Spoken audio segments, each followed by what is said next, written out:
Hello there, Team Rocket. Today, like I said in my last video, I had a pile of books that I want to read to you, and I have the second one right here. And this book was picked by my friend Wiley, who lives in Vermont, in Burlington, Vermont. And when he started seeing that I was reading books, he said, "Can I pick one?" And I said, absolutely. So I sent him a picture of all the books that I have from school, and he picked this one, and he said, "Can you please give a shout out to the Sarah Holbrook kids?"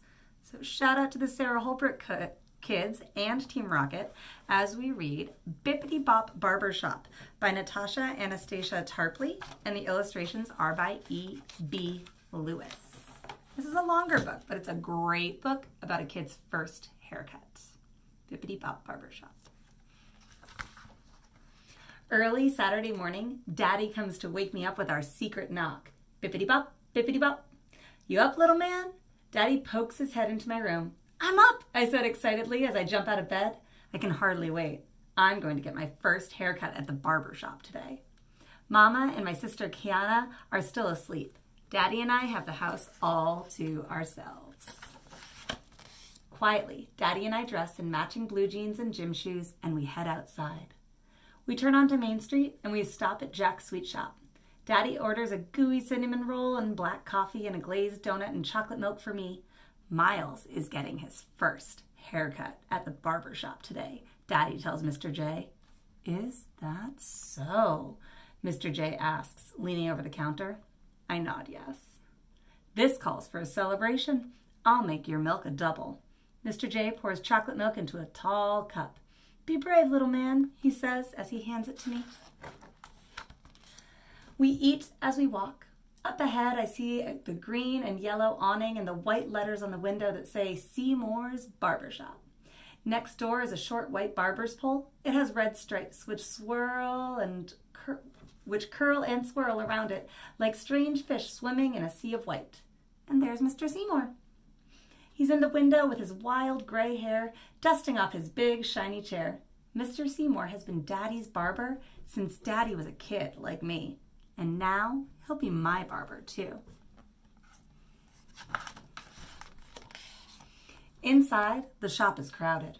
Daddy stops to whisper something to Mr. Seymour, and then we walk to the back of the shop to find a seat. "Hey there, Charles. Hey there, little man. What's going on?" People call out as we pass.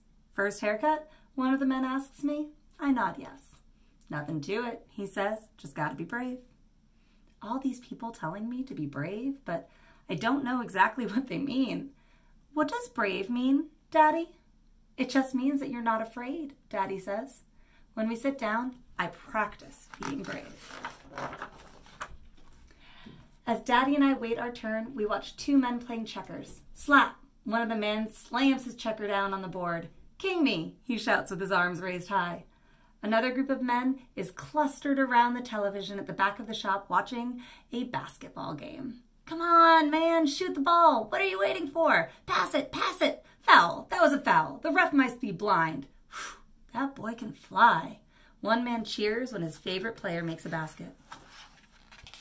Jazz music, loud voices, and laughter blend with the bzzz of clippers and the soft swish, swish whisper of scissors skimming loose hairs from freshly cut heads. I look at the men in the rows of chairs in front of me. I can see their faces in the long mirror that runs along an entire wall of the shop.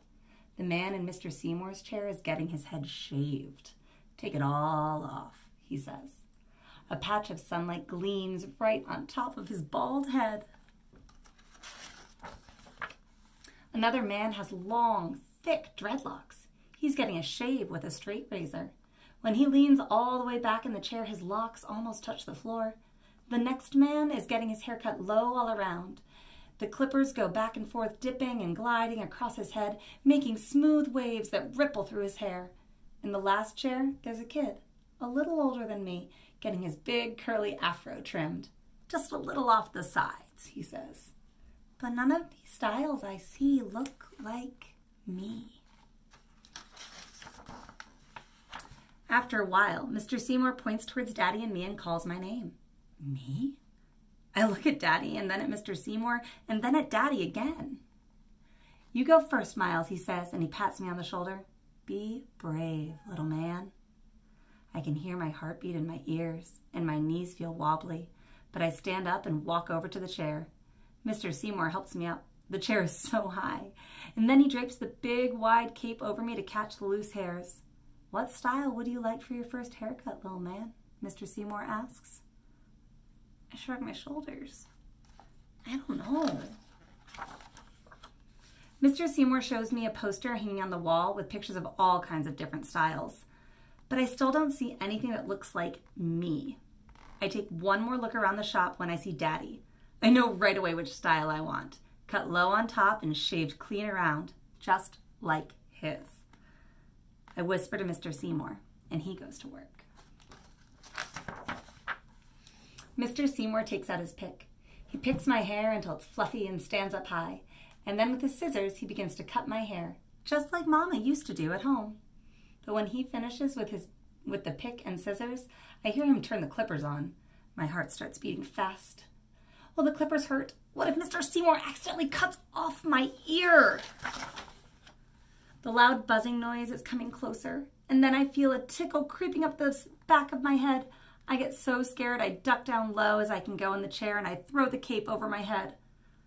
I peek out from under the cape when Mr. Seymour turns the clippers off. Daddy is squatting beside me. I tried to be brave, but I didn't know how, I say with tears in my eyes.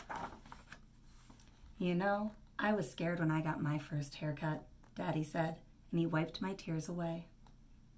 You were? I say, with my eyes open wide. Daddy nods. But I'll tell you a trick. Pretend you're a giant so tall your head touches the sky, and the buzzing of the clippers is just the sound of airplanes zooming by, or maybe a swarm of killer bees. Try it. I promise you won't be frightened anymore. So I close my eyes, and I think about giants and my favorite superheroes, but I can't picture any of them getting a haircut. And then I remember watching Daddy get his haircut, the way he sits up tall, closes his eyes halfway like he doesn't have a care in the world. I think about how brave Daddy is, and I get brave too. When Mr. Seymour turns the clippers back on, I imagine that I have Daddy's long legs and wide shoulders. I sit up straight like Daddy, though I still squeeze the arms of the chair tightly. And when Mr. Seymour is through, there's a brand new me looking back at the mirror. Mr. Seymour rubs a dab of sweet-smelling blue aftershave on my face and on the back of my neck. It feels like a cool breeze. Then he dips a brush in powder and gently sweeps it over my head and neck. Daddy takes his seat in Mr. Seymour's chair. And when Mr. Seymour asks him how he wants his hair, Daddy says he wants a haircut just like mine. Daddy wants to look like me. When Mr. Seymour is finished, Daddy and I smile at each other in the mirror. You sure we're not twins? Daddy asks, raising one eyebrow. On the way out, some of the other men in the shop hold their hands up for high fives. Looking sharp, man, they say. Guess I can't call you little man anymore, Miles. You're one of the big boys now, Mr. Seymour says, and he shakes my hand. I'll see you next time. I hum a happy, proud song as we leave Mr. Seymour's shop. Bippity bop, bippity bop bop. Daddy picks up the tune. We walk to the rhythm of our own music. Two cool cats, side by side. And that is Bippity Bop Barbershop. I think we'd read this maybe 1 or 2 times before we had to stop going to school. And this is definitely one of my favorite books. During the reading, you might have heard a little noise. And since I showed you Freya before, there's Tully, my cat. All right, Team Rocket. Bye-bye.